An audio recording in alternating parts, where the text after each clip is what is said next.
So, hello guys, what's up? It's me again, Alicia nyo, at nagbabalik ulit para sa ating panibagong video.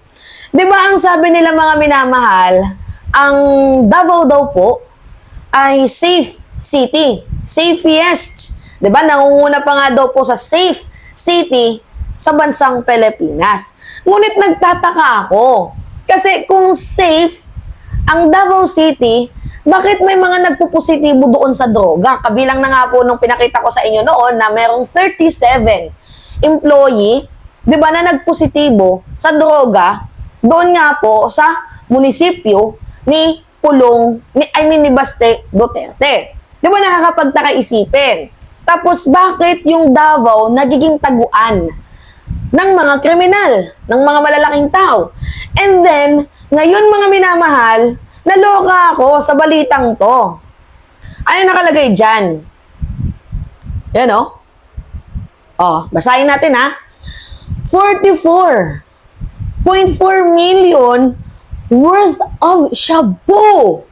Mga minamahal, 44.4 million worth of shabu were seized in Panabo City, Davao del Norte.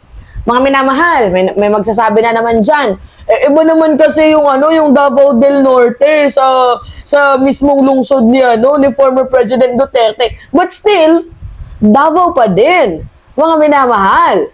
'Di ba? Authorities said they confiscated 6 zip sealed bags of suspected shabu and 8 transparent sachet of suspected shabu weighing 6.5 kilos. Grabe to. The suspects are now under the custody of Panabo City Police Station. So ito yung mga picture mga minamahal.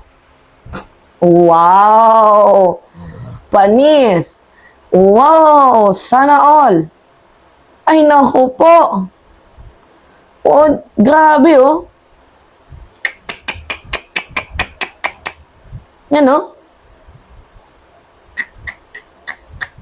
Diba? Kita ninyo?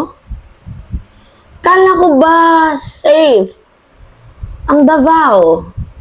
Diba? Well, ano pa nga ba nga asahan natin? Dahil admitted naman din itong si former President Duterte na nagme-Mary Jane siya. Ito po. Kaya nga sabi ko sa inyo mga minamahal, itong si former President Duterte, wala talaga tayong makukuhang katinuan dyan. Wala tayong mahihit ng katinuan dyan. Puro kasalbahisan lang. Tingnan nyo Tingnan nyo. Panoodin nyo to. Kasi nag-uuriwa na ako.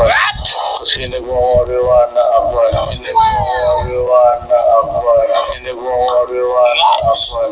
Nag-uuriwa na ako. Wala mo isin. Diba? Siya na mismo, mga minamahal, admitted na gumagamit ng pinagbabawal na gamot. Kaya nga yung sinabi ni former President Duterte na papatayin niya daw mga minamahal, yung 15 senador, hindi ko nagustuhan Alam niyo kung bakit? Kasi pagyurak yun sa demokrasya ng bansang Pilipinas. Pinapahina niya yung ating konstitusyon. Okay lang sa'yo na mag-promote ka, ninonormalize mo yung patayan? 'Di ba? Sabi ko nga sa inyo mga minamahal, kung si former President Duterte nga, nagawa niyang, nagmamariwana daw siya, gumagamit siya ng Mary Jane. So, di ba, nakakapag-udyok ka, nakakapaghikayat ka. Di ba, sa mga viewers mo, sa mga supporters mo, sa mga nanonood sa'yo. Di ba na, ganun din, gumawa ng ganyan. Kaya nga yung pag-udyok ni former President Duterte ng mga patayan na yan, di ba, parang nanonormalize lang yung salitang patayan ng dahil sa kanya, which is wrong. Kasi parang pinapababa nito, diba, yung saligang batas, yung mismong demokrasya natin. Diba, kaya tingnan ninyo. Si Digong, nagmamariwana ako, tingnan niyo yung mga alipores niya. Diba? Gumagamit. Mismong na tagalugar nila, diba? Davao City. Biruin nyo, Davao City. Davao del Norte. Diba? May makikita kayo, nagpositibo si ganyan. May employees na 37, nag-positive sa drugs.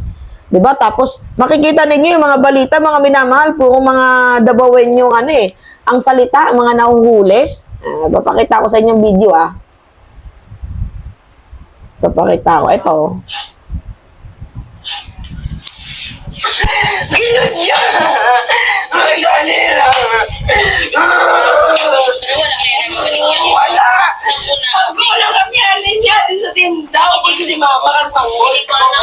Pagkabot na mo niya, kagilan niya kami dayon daw. Kikaptan ko dayon. Kagilan, kanto din sulog niya kintampa. Kintampa ko nila! Ano yung trabaho, ma'am? May trabaho ikaw? Kintampa ko! So, yung aligasyon.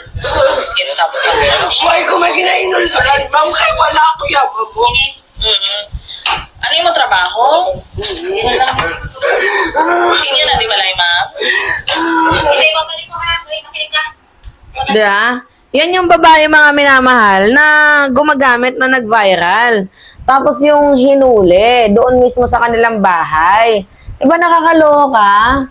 Imagine nyo na lang ha, kung si Duterte nga gumagamit, so yung mga alipores niya, I think, susundan din siya. Kaya nga sabi ko sa inyo, yung war on drugs, ni former President Duterte, that is a, fabricated stories lang nila yan na they hate drugs, pero sa totoo, maybe, hindi natin alam, baka sila mismo, yung supplier ng pinagbabawal na gamot, pinapatay lang nila yung mga kapwa nila kakompetensya dito nga po sa illegal na droga. Hindi natin sure, hindi natin alam. 'Di ba? Baka ganun. Kaya nga sabi ko sa inyo yung mga hate talaga nila ng mga tao, katulad ni Dilima, kaaway nila, in-involve nila sa droga. Katulad ni PBBM, na hate nila, in-involve din nila sa droga. Yan yung napapansin ko. 'Di ba? Every time na mayroon silang kaaway, every time na kinagagalitan nila yung tao, ini-involve nila sa droga.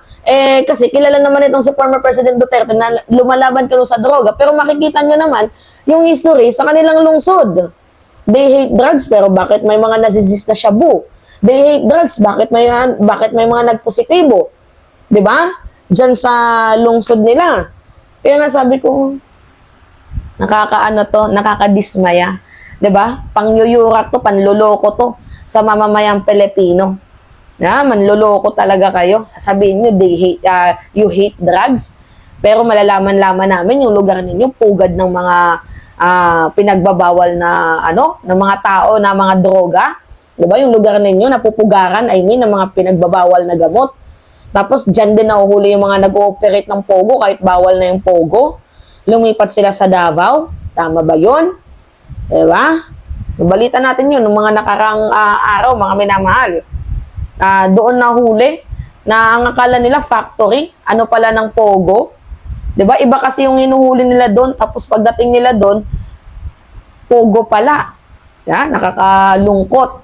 Isipin mga minamahal. Alright? So, yun po. Anyway, kayo, ano yung masasabi ninyo? Naloka lang talaga. Grabe, no? Yung Davao. Again, it's me, mga minamahal, Alicia nyo. At nagbabalik ulit para sa ating panibagong video. Maraming salamat, mga minamahal.